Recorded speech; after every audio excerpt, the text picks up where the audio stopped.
고린도후서 5장 1절에서 10절 하나님의 말씀 보겠습니다. 바울은 보이는 세상보다 보이지 않는 영원한 하나님의 나라를 주목하고 있다고 말했습니다. 그것은 땅의 장막, 곧 육신이 죽는 날 하나님이 지으신 하늘에 있는 영원한 집에서 살아갈 것을 믿고 있기 때문입니다. 이 말은 보이는 것은 잠깐이지만 보이지 않는 것은 영원하다는 것입니다. 즉 인간은 육신이 그 사람 전체가 아닌 것입니다. 보이지 않는 그 영, 즉 영원한 세계를 아는 그 영이 인간의 속성에서 우위에 속해 있는 본질이라고 할 수 있습니다. 우리는 보이는 이 육체가 나인 것 같잖아요. 그러나 이것이 나의 전부가 아닙니다. 이 육체는 제한돼 있잖아요. 시간적으로요. 우리의 영은 무한한 세계를 살아갈 것입니다. 이렇게 인간의 중심이 되는 것은 우리의 영이고, 이 영은 성령과 교통하며 속사람을 강건하게 세우므로 겉사람이 낡아져도 낙심하지 않습니다. 도리어 그 나의 영과 성령의 교통으로 날로 새로워지고 보이지 않는 세계의 기쁨을 알게 됩니다. 골로새서 3장 2절에 이의 것을 생각하고 땅의 것을 생각하지 말라는 말씀은 이와 같은 그 영과 성령의 교통으로 말미암아 우리의 속사람이 그렇게 성장하고 예수 그리스도를 닮아가는 성화의 삶으로 영원한 세계를 살아갈 것이기 때문입니다. 현재 고난 때문에 낙심하는 일이 있습니까? 영의 눈으로 하나님을 바라보시길 바랍니다. 세상이 알지 못하는 하나님의 능력이 함께 하시는 믿음의 결과를 알게 될 것입니다. 2절 3절에 이와 같으니 바울은 땅의 장막인 육체의 제한된 시간이 끝나는 것이 아니라 영원한 새 집으로 들어가는 것이라는 겁니다. 그래서 그러한 날을 간절히 사모한다고 말합니다. 바울은 제한된 육체의 시간이 끝나서 하늘에 들어가기보다는 살아서 주의 재림의 시간에 신령한 몸으로 덧입어 부활의 때를 맞이하고 싶은 그런 갈망이 더 있었던 것 같아요.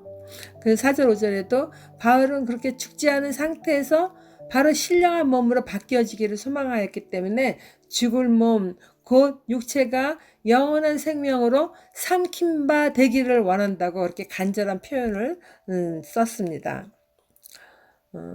고린도전서 15장 44절에 육의 몸으로 신고 신령한 몸으로 다시 살아나니 육의 몸이 있은즉 곧 또 영의 몸도 있느니라.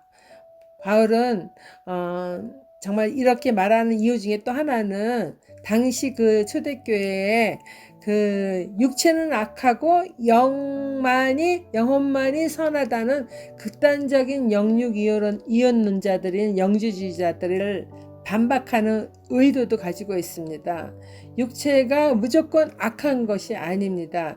우리가 육체를 강건하게 지키고 돌봐서 또 이 육체가 또 신령한 몸으로 변화되는 그날이 올 것입니다.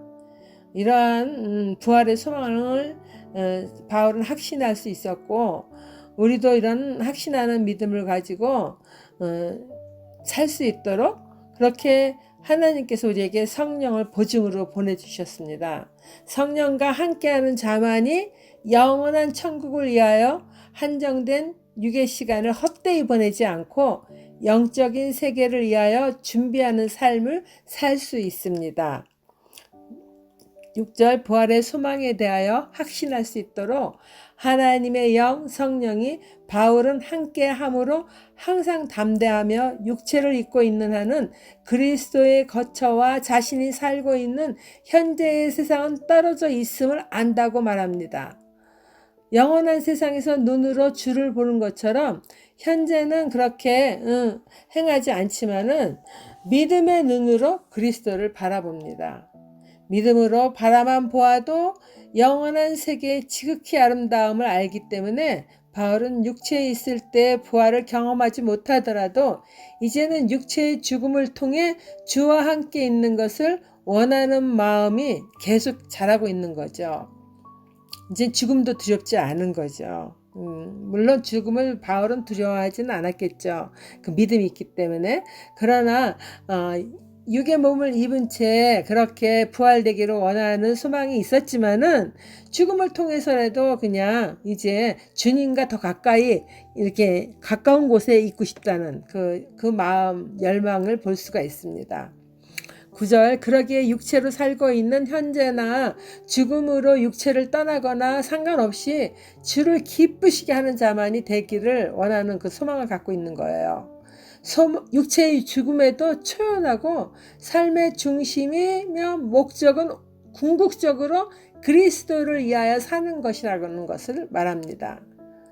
10절 삶의 중심이 그리스도를 위하여 사는 것이 된 이 이유는 마지막 날 반드시 그리스도의 심판대 앞에 서서 선악간에 우리가 육신으로 있을 때 행한 것을 따라 받게 됨을 알기 때문입니다. 믿는 우리가 마지막 심판대에서 천국과 지옥의 행로 심판을 받는다는 말은 아니에요.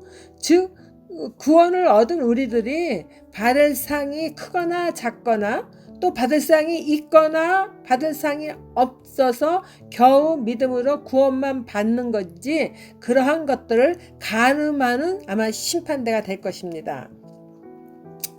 오늘 본문의 말씀은 믿음이 적거나 불신의 경우 죽어봐야 하는 이야기라고 말할 수 있을 것입니다. 그러나 성경은 1.1핵도 없어지지 않고 다 이루어진다고 했습니다. 진리의 말씀입니다. 마지막 심판대에 서서 소회하는 것은 이미 때가 지난 시간이 될 것입니다. 그때는 좀 더 주 앞에 충성하고 살고 주를 기쁘게 살 것을 영혼을 구원하는 삶을 살아야 했는데 할 걸 하고 후회해봐야 아무 소용이 없다는 거죠. 시간이 지나간 거죠.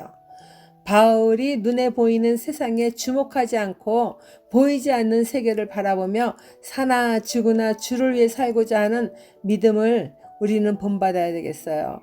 그리고 우리에게 주어진 이 인생의 시간을 헛되이 보내지 말고 하늘나라의 상급을 쌓는 그리스도인이 되기를 바랍니다.